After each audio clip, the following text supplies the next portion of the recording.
ว่าไม่ตู้ว่าแบบว่าไปฮับไอ้นี่อยู่แล้วเพิ่งเดี๋ยวถึงไอ้นี่มาเนาะโอ้ไอเฮลกินข้าวที่โบเป็นไอเฮลแล้วที่กินดีปานนี้ที่เป็นไอตุ้ยแล้วที่เป็นไอตุ้ยแล้วปานนี้เนาะจ้าหาสูตรไปเลยตัวย่อยจะเสือคนนี้เจ้าบ่พอหรอกคำนี้นะพอบ่โอ้ยขายตังกันลำบากพ่อแม่พี่น้องเว้ย เอาไปไว้นอกกระยันเขารักเว้ยสบายดีทุกคนเด้อสบายดีตอนแรกสบายดีน้องอุลองซานมื้อนี้นี่ทุกคนเบิ่งว่าผักกุดงองป้าถูกผักหากินยากเด้แต่ว่าเขาเจ้ามาขายทุกคนโลนึง80วันกีบเป็นเงินประมาณประมาณ120เลยนะอูเนาะเฮ้ย110ปลายบาทประมาณตีไปเลยปัดขึ้นเป็น120เลยเมื่อนี่120 บาทมันกำลังขึ้นโอ้ประมาณอีกประมาณ4 มื้อ5 มื้อ5 มื้อไปละโป้30กินแต่ว่าแม่พจิตาที่มาวันที่14ก่อนเดือนนี้เอ็นบอกค่อยว่าคันแม่พจิตามาค่อยซีสร้างเรือนเขียนไปเก็บมาเพราะว่าค่อยไปเก็บบ่ทันดอกแล้วเราไปหาน้องแล้วก็เฮ็ดเจียวโอ๊ตเอาน้อไรหรือน้อเฮียต้มไก่เพราะเพิ่นสิมาหลายคนโอ้เบิ่งเด้อมื้ออื่นข่อยสิเที่ยวจักขึ้นไปยามน้องเฮียบังเด้อเพราะว่าเฮียค่อยไปอยู่อันมองเฮาเคยไปหานั่นอะไรน่ะมันเคยไปนอกเลยค่อยได้หั่นบ้องหั่นอันเดี๋ยวค่อยแกงอันนั้นแต่ว่าแซ่บค่อยแกงมันสวยเดี๋ยวมากินเดี๋ยวมาตำบักหุ่งทางแกงนอกข่อยอยากเล็งเฮ็ดอันนี้แหละให้มันแล้วค่อยต้มไก่เจ้ากินอีมื้อแลงเจ้าบ่ได้กินมื้อสวยมันหมดเลยค่อยต้มครึ่งนึงครึ่งโตแล้ววันนี้ค่อยต้มคือต้มเบิดเลยซั่นแม่จันว่าครึ่งนึงไว้ต้มสู่เจ้ากินได้ว่าสิเจ้ายังบ่ได้กินคิดเพื่อข่อยไปได้พุ่นน่ะเอากระเทศแล้ววันนี้ครั้งที่กินแต่ซุปผักกะย่างเจ้าบ่แล้วบ่ได้มีอ้อนี่ก็เลยว่าต้องต้มไก่เจ้าฮู้ได้ว่าข่อยสิบ่ขึ้นมากินฮะเจ้าฮู้ได้จังได๋ว่าข่อยสิบ่ขึ้นมากินเอ้าก็เนี่ยค่อยโทรหาเจ้าบ่กินตั้งแต่ตอนตัดไก่พุ่นน่ะเจ้าโทรหาข่อยบ่เอิ้นมากินข้าวนะผู้ดีค่อยตำค่อยสิตำบักหุ่งค่อยเอิ้นโทรเจ้ามามันกระเทินข่อยเฝ้าเล็งเวียกมื้อนี้นี่แล้ววันนี้บ่ได้อยู่บ่ได้เซาเลยข่อยมื้อนี้หมดมื้อกินเจ้าก็สิบ่แล้วต้องมีปิ้งปลาปิ้งแล้วก็สุภักนี่บ่มีไก่ซะน้ำกะแห้งแซ่บก็แห้งแซ่บแต่ว่าน่ะกินต้มไก่เอาแบบใส่ส้มนี่สดน้ำหุ่นๆคักๆนี่โอ้คักแต่บ่ต้องให้ส้มหลายให้ส้มพอดีงามบ่ได้เสิร์ฟส้มไว้ต้มซื่อๆต้มแบบจี้กินกับตำบักหุ่งต้มส้มมั้ยอยากสดน้ำมันน่ะเดี๋ยวไปเอาส้มกันซั่นเดี๋ยวอันน่ะไปเก็บส้มไปเบิ่งผักกูดงองเอาเบิ่งใกล้ๆดูบางคนสิบ่ฮู้เป็นหยังแต่ว่าอยู่ไทยก็น่าจะเป็นผักกูดคือกันเนาะเบิ่งแม่อันโตหินงามมันโตหินเนาะมันก็งามตัวกลุ่มเฮ็ดอันนี้แหละเมิดมือทุกคนเด้คุมในคุมว่าตัวใส่ตั้งแต่8 โมงพุ่นน่ะจนแรงจนสิมืดเบิ่งดูนี่จึงมาแล้วนี่ดอกไฟออกละจบแต่ว่าไม่ตู้เว้ากับว่าไปฮับไอ้นี่อยู่แล้วปุ๊บเดียวถึงไอ้นี่มาเนาะเหมือนรู้เลยบอกไกลๆมดอยู่อ่ะอูก็ว่าใส่หมักงาคือสีแซ่บแท้ก็ตำหมักงาใส่คือสีแซ่บขนาดค่อยไปกินนะค่อยไปกินตัวแม่ค่อยเฮ็ดนี่เป็นน้ำค่อยกินแต่น้อยแล้วค่อยลึ่งเนาะว่ะค่อยเคยกินรสชาติแล้วเราค่อยลึ่งค่อยไปกินอยู่เงินแซ่บแซ่บว่าค่อยกินให้กินว่ามื้อนั้นค่อยอะไรเป็นคนเฮ็ดแต่แม่จะกินนะใส่หมักงานะมันว่ะแซ่บว่ากินมื้อนั้นน่ะเป็นน้ำรสชาติมันที่ว่าข่อยเคยกินแต่น้อยแต่บอกข่อยมานี่แหละเจ้าซุปแบบบ่ใส่หมักงาแล้วข่อยรู้สึกว่าข่อยบ่ลึ่งอย่างได๋ฮู้ข่อยก็กินอยู่แต่ข่อยก็บ่ได้แบบซีวือหวาอย่างปานนั้นหั่นน่ะแต่ไปกินตอนไปกินอยู่เฮือนบักแซ่บกินฮอดแม่ตัวพี่ดูกินฮอดแม่บ่ธรรมดากินฮอดแม่เลยก็คิดฮอดเลยเฮ็ดจังได๋มีบ่ว่ายักมือเวียงไปหาแม่มีแต่ตอนนั้นแหละช่วงนึงที่ว่าข่อยอยากกลับหั่นน่ะข่อยขึ้นอยากกลับบ้านเจ้าบ่ไปข่อยว่าข่อยสิไปคนเดียวดิมันมีช่วงนึงในแบบอยู่บ่อยู่ก็อยากกลับอยากก็ได้อยากไปหาพ่อหาแม่แต่ว่าเดี๋ยวนี้เป็นกระลึ่งละมันลึ่งอยู่พี่หลายกลัวละมันเวียกหลายแล้วมันเฝ้าหาเงินนะทุกคนแม่นบ่มีเงินเฝ้าหาเงินหาคำโอ้ยมันยุ่งยากก็เลยว่าแต่อยู่พี่มันกระลึ่งไปแล้วคันว่าไปเวียงอยู่บ่ได้เด้บัดนี้กงกันข้ามเด้เพราะว่าเขาลึ่งอยู่พี่แล้วออกไปพุ่นผัดอยู่บ่ได้ให้เขาออกเดินทางคือตะกี้กับอยู่ยากคือกันกินฮอดโตอ่ะเดี๋ยวฝากกล้องน้ำมุคำด้วยข่อยจะไปอาบน้ำไปนึงแล้ว โตกับไปโอ้โตไปลินบ้านมา ไปลิ้นน่ะไม่ตู้มาหู้วันเดิม โอ้ ยุ่งน่ะ คักบ่โตไปลินน่ะวันน่ะกันยิ้มใส่แม่ เพิ่นกับลุงอู้ เพิ่นอ่ะเพิ่นอ่ะเบิ่งหน้าคือเฮ็ดซั่นใช่เป็นจังไดโตหินงามบ่ งาม มันก็เด่นแมันบ่ ซื้ออยู่เนี่ยพ่อแล้วยังแล้วบ่มีผู้ใด กระโพดโพดปุ๊บสิมีคนซื้อปั๊บมันก็ราคาซำนี้เนาะมันแบบว่ามันต้องรอให้คนฮู้จักไปแล้วก็ค่อยๆไป ได้แล้วเอาไปบ่ พอเราโพสต์ปุ๊บเลยสิมีคนซื้อปั๊บเลยตัดสินยิงง่ายโพสต์เขาก็ต้องถามเหมือนกันว่าอันน่ะซื้อมาเมียนบ่บางคนเลยอยากได้โตพอดีกับพอดีเนาะอันนี้ประยุทธ์โพสต์แล้วสิให้ได้ขายเลย โอ้แม่คนมาคอมเมนต์ ฮะ คนมาคอมเมนต์ถามตาแล้วเมื่อจะเรียกกับมือนี้ว่ากันเลยโอ้ยสบายคือเล่นมูกกับเราโอเคตายืนเมื่อยแบบ เด่นเราไม่จัน ทีนี้ที่มีคนรักเลยมันคือนี่ตั้งแต่ มีตีไปสิรักโตะรักตังไปนั้นมักหนัก โอ้นักกับบริวาร คันคนมีรถใหญ่นี่มีสิทธิ์อยู่แต่ขนาดคุยขี่รถให้คนแบบขี่รถจักรมาแล้วมารักนี่โอ้ยาก ตอนที่เขาเอารถใหญ่มาดิจ้ะ รถใหญ่มาเจ้ากระตื่นแล้วเจ้าได้ยินบอกดีพุ่นน่ะ เรียกว่านอนนอน เฮ้ยว่านอนบอกคักๆลองซาน ยังต้องเป็นเพื่อนเลยก็ลองซู อย่างมันดูดน้ำบ่พักกันนี่ใส่เท่าไหร่ก็คือว่าเบิดแท้อืม ให้มันก้มให้มันแบบอ่อนๆไม่ต้องยำคันทักอันนี้คันแบบข้าวต้มโบซุกอันยำจะเป็นคราบ พยายามมันระบอก ต้มสุกๆจนแซ่บ ต้มไปนี่แหละ แล้วค่อยซีต้ม ต้ม ให้เรา สีน้ำจุดออกก่อนนี่ ค่อยซีไปเกี่ยมันเครื่องซุปแล้วทาเจ้ามันเบิ่งเนาะมันแข็งเห็นบ่เก็บมาแล้วบ่ซุกพร้อมเห็นบ่ อืม เห็นบ่คนของ ยาต้มดนๆเอาฝาหม้อปิดไหมเฮ็ดไฟอ่อนกว่านี่เหรอเอาฝาหม้อปิดไหม คือเก้าเลย โอ้สิไปคือแต่เฮ็ดดนไหลกันเละก็ล่ะ ครัวมักเผ็ดกระเทียมขิงในซุปผักแต่นี่บางคนก็จะใส่หัวหอมคั่วแต่ว่ามื้อนี้เขาจะบ่ใส่นะจะใส่เป็นกระเทียมแทนมักเผ็ดไม่ใส่ของเผ็ดแห้งมันจังสิหอมๆแซ่บๆเผ็ดแห้งก็ได้เผ็ดดิบก็ได้เลยเห็ดซุป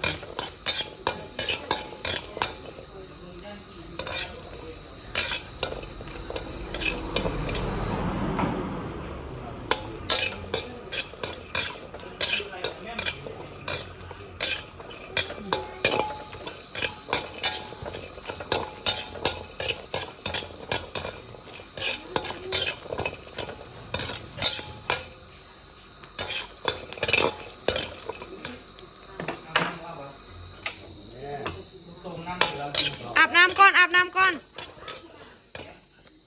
โอ้ไอเฮลกินข้าวสิบ่เป็นไอเฮลละติกินดีปานนี้สิเป็นไอตุ้ยละติ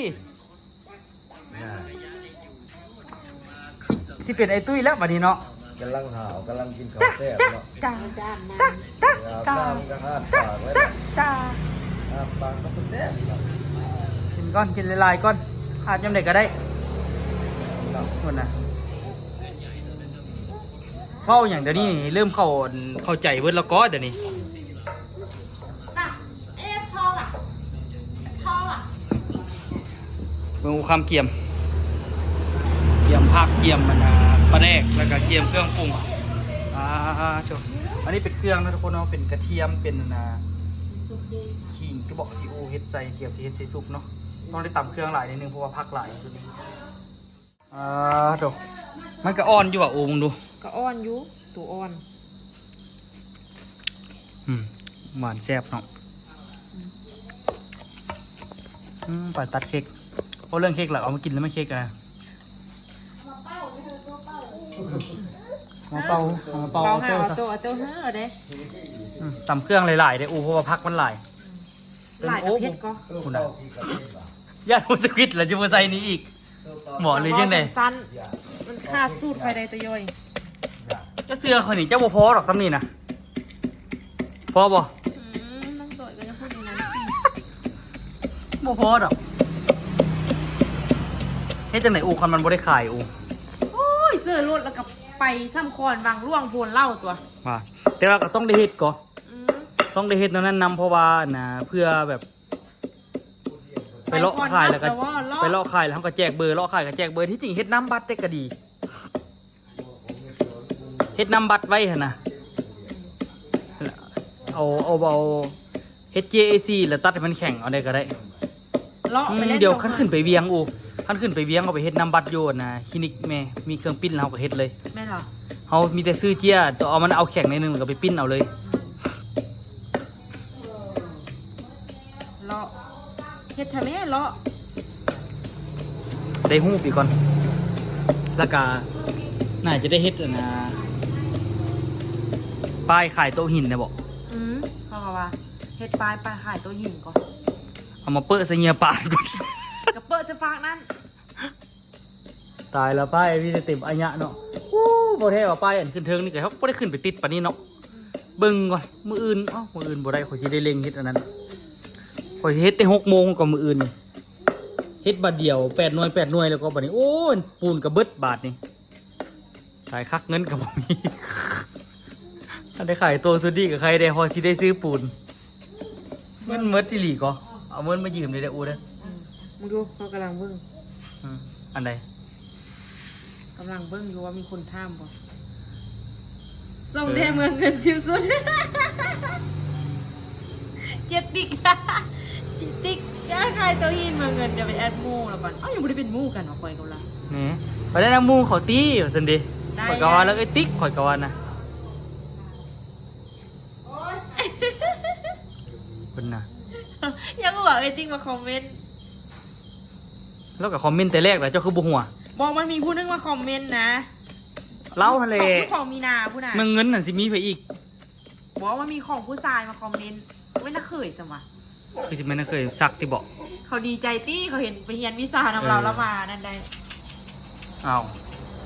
โอ้เห็นบอกว่าแล้วมันบ่พอ สร้างว่ายคอย แต่กับโบแม่เนี่ยทุกคนเบิ่งไม่ซ้ำใหญ่ได้นี่ เอานี่มาดิ ใหญ่บ่ใหญ่กับกิโลนึงอะไรทุกคนคือเบิ่งว่ากิโลนึงนั่นแหละเอาไปย่างก่อนเฮ็ดอันนี้ก่อนอืม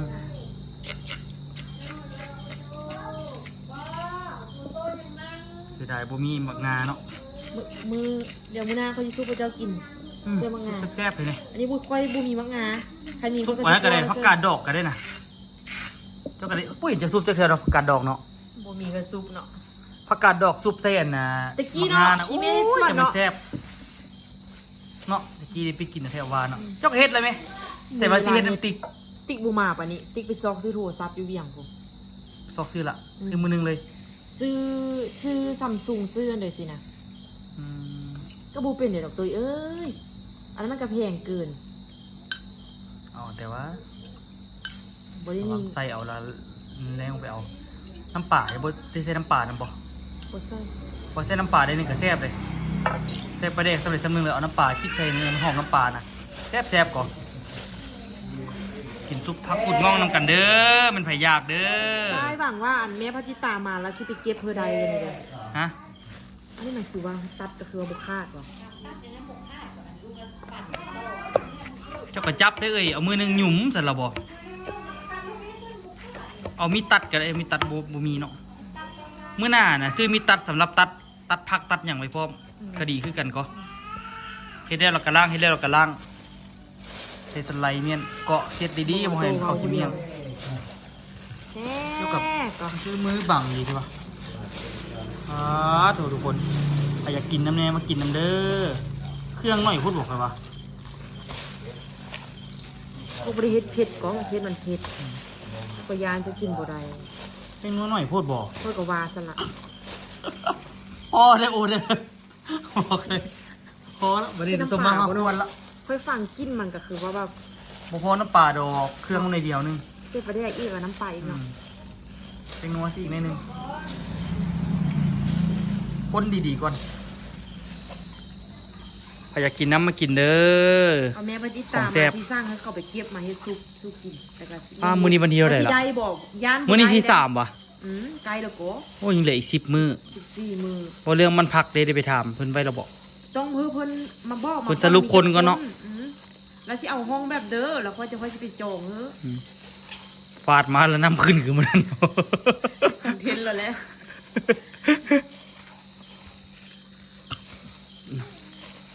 เอาสิไปใส่เขายังบ่ได้อันนั้นซ้ำ พอดีครบรอบ โอ้เขาสิไปโรงเรียนแต่เขายังบ่ได้เบิ่งซ้ กระพุนผู้ประมาณนั่นแหละ ำประมาณน่ะวะอ่ะประมาณกับประมาณ ซิมเบิ้ง น้ำเปล่ามา ให้ไปได้อีกบ่ น้ำปลาก่อน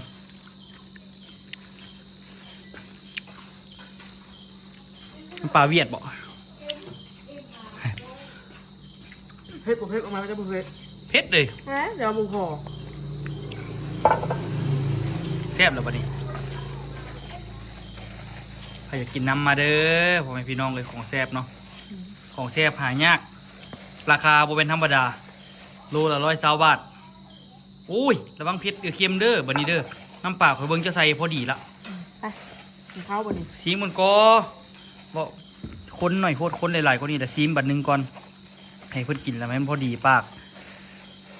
อันน่ะมันมีอย่างอีกล่ะมีเจ้าอื่นเจะเฮ็ดแล้วหมดละต้มไก่แล้วละ แล้ว ตายเจะไวแท้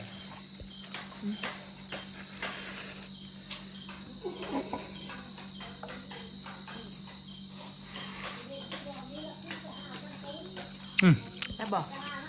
แซ่บหลายนัวดีต้มเครื่องโตเลยบ่เฮ้ย จะเอาไปกินตอนช่วย ขึ้นมากินกับกระเทินข่อยกินได้แล้วดิกิน2 คาบเลยข่อยตำแก้วไข่น่ะเศร้าในรวยในเจ็บกระเพาะกับไต อันนี้แม่ค่อยมากอันนี้นี่ไงค่อยกับมากเลือดจะตีนเลือดจะคอกับหัว เดี๋ยวจะคอกับหัวให้ซะข่อยกิน รอยัก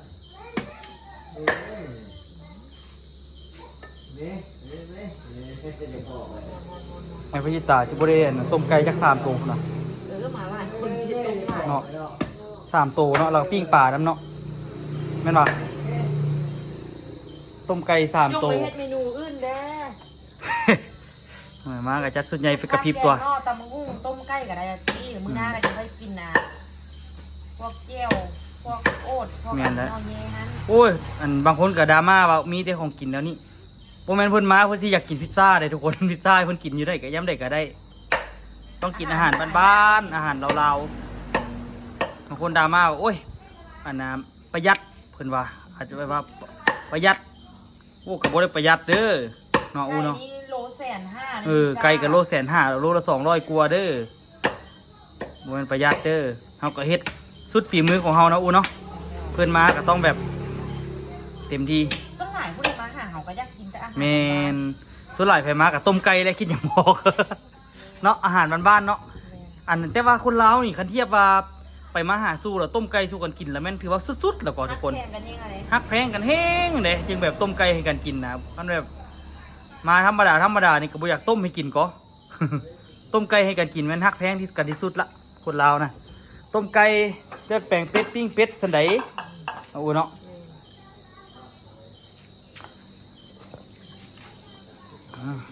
เดี๋ยวจะกินข้าวแซ่บๆละมือแรงมาคอยว่าไปเข้าไปว่าซิซื้ออยากกระเพาะแล้วลืมป่ะโถสบายย้อนเนาะ สบายย้อนเนาะมาพี่เนาะ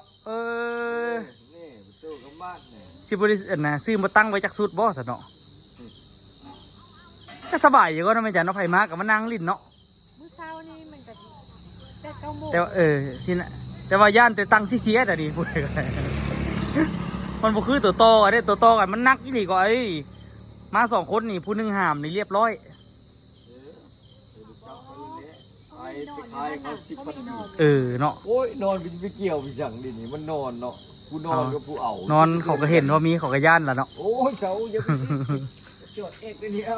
ที่จริงกันนะ ใต้มันย่อกันนี่เลย ที่จริงคันว่านะบ่ได้ดอกนาเงินเพิ่นสมมุติว่าเฮ็ดมาหลายๆว่ายอมวางไว้หั่นสินะ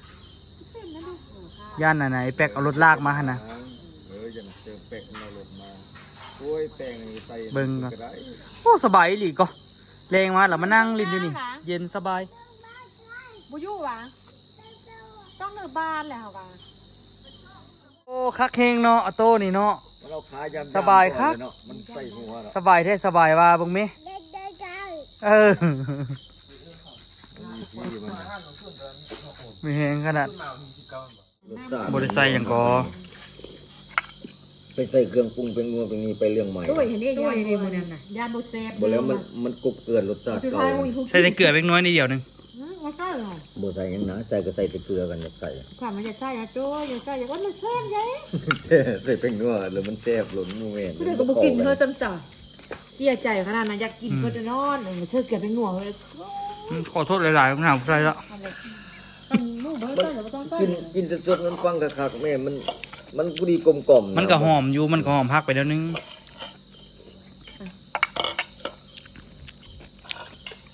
วิตามินอีกนะ เฮ้ย ตกข้าวเลย ส่วนต่อไปเป็นอนาคตต่อไปเป็นสายกวนได้เป็นโตบานมันหูย่างหูไปเลยเส้นแล้ว จานกะทิบริไซแล้วปะนี่ วางก็ได้ หาย แต่มันได้ถ้วยหนึงก็บวมก็เป็นนั่งอยู่แจนผู้เดียวมันเลยเป็นโต ดี โต เดียวเอาลูกเอาไปได้ยังตั้งให้ นางเรียกเนาะ ไปห้องน้ำมันกินส้มมะขามกินส้มไล่หรอเปล่า ในเรื่องเนาะสุภาพเนาะ จะมีบุญหรือ อันนี้เลยละแนวได้บักปูเนี่ยกลัวก็ได้ทุกก็ได้แกงก็ได้ ว่ากับแบบ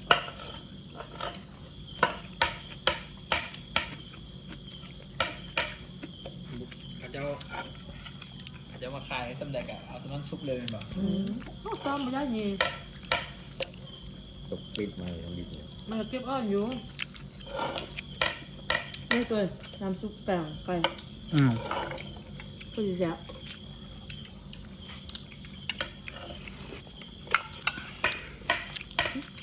ไก่กระดูกดำเบิ้ลแนวเลยบ่ นะ มือหน้าไปซื้อนะมันก่อน ข้าวมาดู ตะกี้เห็นไอตีไปซื้อกระดูกดำน้ำโรงงานยาดำเบิดอีหลี ซื้อมาเลี้ยงมากิน ทั้งกระดูกทั้งซีนดำเมิดหอนอย่างเรื่องด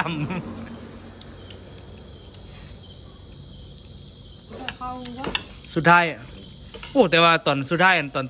ตอนไตห่านกระดูกดำพัดบ่ตายเด้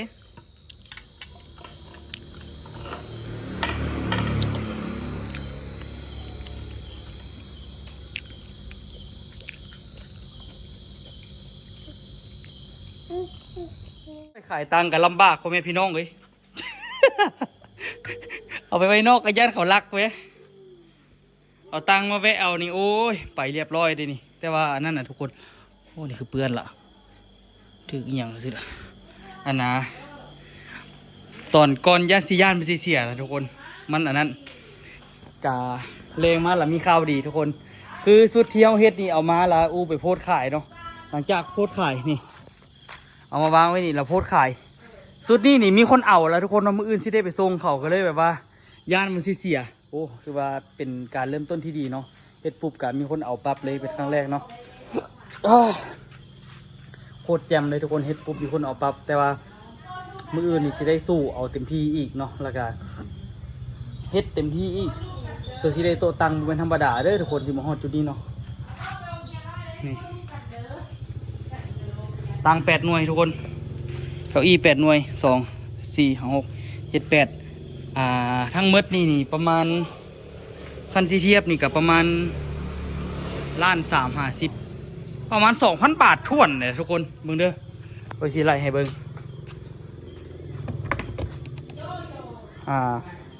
1350 123หาร6 8 5นี่ราคานี่แหละทุกคนเนาะ1,970 บาททุกคนสองมืดสุดนี่นะได้นะทุกคนว่าคุ้มบ่ได้เก้าอี้ได้หน้าโต๊ะนี่คือครบเซตเลยเนาะตอนนี้แต่ว่าหน้าโต๊ะคือชิบ่ได้เอาเข้ามาดอกแต่ว่าตังเข้ามาละเรียบร้อยละก็มีแต่ถ้ามื้ออื่นสิไปส่งโอ้ยนั่งกินข้าวทุกคนเนาะตัวกา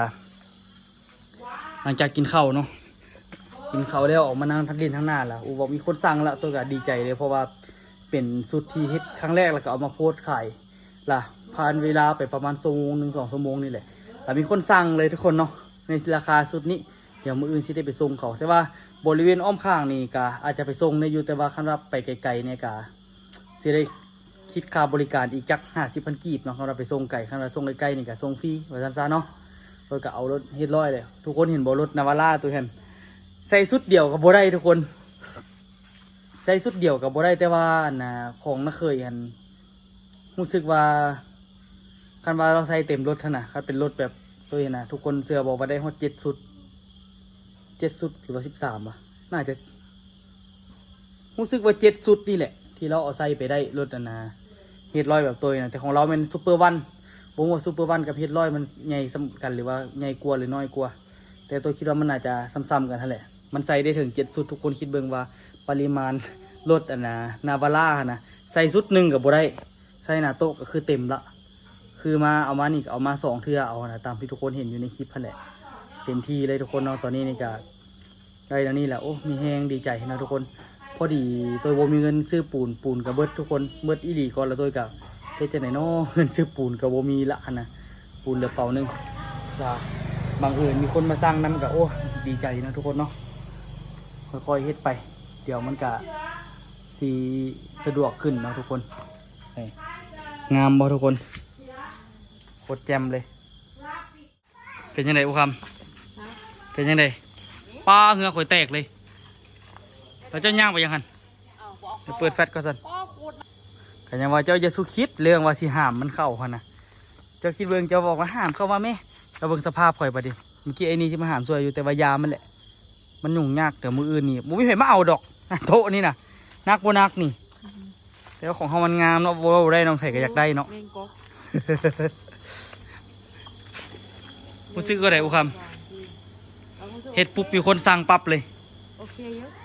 ทำให้อุคำอุกใจอยู่โอ้คือวุ้ยไปสั่งว่ะคือวุ้ยไปเว้าเฮวาได้ว่าเขายังบ่ทันเห็นพอเขาเห็นแล้วเขาตัดสินใจเอาอันนี้เป็นครั้งแรกเนาะดีใจบ่จะเศร้าแล้วก็ไปซื้อเครื่องแล้วก็เอาโต๊ะไปส่งแล้วก็ไปเอาปูนมาเลยต้องได้เอาเฮ็ดลอยออกก่อนแต่พวกมันสิออกได้บ่สาธุแต่ฝนจะตกมื้ออื่นน่ะคันคืนนี้ฝนบ่ตกแล้วแม่นมื้ออื่นนี่เอารถเฮ็ดลอยออกได้แต่ว่าไปส่งนี่ก็ต้องเอิ้นต้นตาลมาช่วยกันก่อนเพราะว่าข่อยเอาลงคนเดียวบ่ได้บ่ซั่นไก่นี่ไปช่วยให้เจ้าห้ามเจ้าบ่ไหวดอกเชื่อพี่เถอะเขาก็บ่มีอีได้แม่โอ้ยพี่เราสิมารับเงินนะที่บัดนี้แล้วเจ้าน่ะยามใดสิไปช่วยข่อยช่วยเนี่ยช่วยเฮ็ดหั่นแหละมื้ออื่นไปพี่ไปช่วยกันช่วยเด้อช่วยบ่ออโต้ช่วยได้ที่นี่เพิ่นก็เชื่ออยู่แต่ว่าคันว่าเจ้าไปช่วยบ่ได้ก็ยาเถาะเฝ้าห้านแล้วเฝ้าดูน้องผู้เดียวเขาเอามันไปก้อมมันนอนใช่ไหมผู้นึงไม่จำคันเจ้าคันเจ้าช่วยอย่างบ่ได้ก็บ่ต้องช่วยก็ได้ไปมืออื่นเขาก็ไปช่วยมันเอาโต้บ่ไปก็ได้เจ้าเอาลูกมาคันว่าไม่จันมาเฝ้าให้ก็ไปก็ไปคันว่าไม่จันคาเวียกแล้วเจ้ากับมาเฝ้าห้านคือเก่าบ่ยากดอกแต่ว่าก็มีนาก็อยากกันนะธนูถนอมมันนิดนึงโบแต่ว่ามีนาเฮ็ดผัดละเอียดดีก็แต้มนั้นแต้มนี้มันก็คือว่าแหละมีนาเฮ็ดจนลึ่งล่ะฮะนะเฮาล่ะหากว่าได้ไปลองเฮ็ดมันก็เลยแบบบ่สิ้นปานใดใจมันอันเรื่องอันก็พอแล้วนะต้นตาลเฮ็ดนะเขาพิดกันอยู่2ผัวเมียเขาก็ยาเถาะข่อยว่าที่จริงซ้ำตัวนั้นพอดีซ้ำตัวตัวตั้งนี่ตัวนี้นี่ต้นตาลเฮ็ดตินี่ต้นตาลเฮ็ดว่าละต้นตาลก็มีนาอะไรเฮ็ดนำกันหลายอย่างหลายอันเดี๋ยวนี้นี่ผสมผสานให้ทุกคนเฮ็ดเบิดเลยตอนนี้นี่เฮ็ดห่านแน่เฮ็ดโตเฮ็ดตังแน่ปาติโตกูคำมาถ่ายรูปไปนี่อยู่ก็เป็นแปลกๆแต่เขาสิหัวขวัญยืนให้แหละจะซื้อให้น้ำตาลไข่วะเด้อ3 2 1เอาไหมให้กูคำให้ซะทางเฮ็ดห่านเดี๋ยวนี้ตัวเฮ็ดโตเฮ็ดตังนี่อยากว่าเวลานี่โอ้ยหายากเลยทุกคนเดี๋ยวนี้นี่เพราะว่ามันได้เฮ็ดอันนี้มันเฮ็ดเบิดมือเลยนะอูเนาะหลายอย่างก็สมมุติเราตื่นเช้ามาไปเทไว้หลังจากเทไว้นี่ก็ได้ไปแกะแบบหลังจากแกะแบบแล้วก็น้ำเคยไปซื้อน้ำเคยไปเอาโต๊ะไหนเราไปเอาโต๊ะน้ำเอเล่ไปที่หัวแรงถือว่าหากูกลับตอนนี้ปะไปคุมแปลว่าหลังจากเทแล้วเนี่ยเขาก็ไปโบกสินะ โบกซ้ำซานะโอ้ยได้เวลาในนึงละพอดมาทอดแบบนี่นะทอดแบบนะทอดแบบซ้ำซาในนึงละแล้วก็ไปเก็บรายละเอียดโต๊ะตังไปทอดแบบแล้วก็ไปขูดปูนออกแล้วถามว่าสิได้เซาบ่ประกอบแบบไม่เทไม่มันเป็นอันนี้แหละวนไปมันเลยบ่ได้เซาอย่างเลยเฮ็ดโต๊ะเฮ็ดหยังมันก็ค่อนข้างว่ามีเวียกที่แบบว่า ถามว่านักบ่ก็นักอยู่เด้มืดแต่ว่าโชคดีที่เฮามีห้องเลื่อย ครอบครองปรปักษ์ไปก่อนเนาะเดี๋ยวก็ฝากทุกคนเป็นกำลังใจก่อนเด้อสำหรับคลิปนี้ขอตัวลาทุกคนไปก่อนแล้วเจอกันคลิปหน้าเด้อฝากเป็นกำลังใจแน่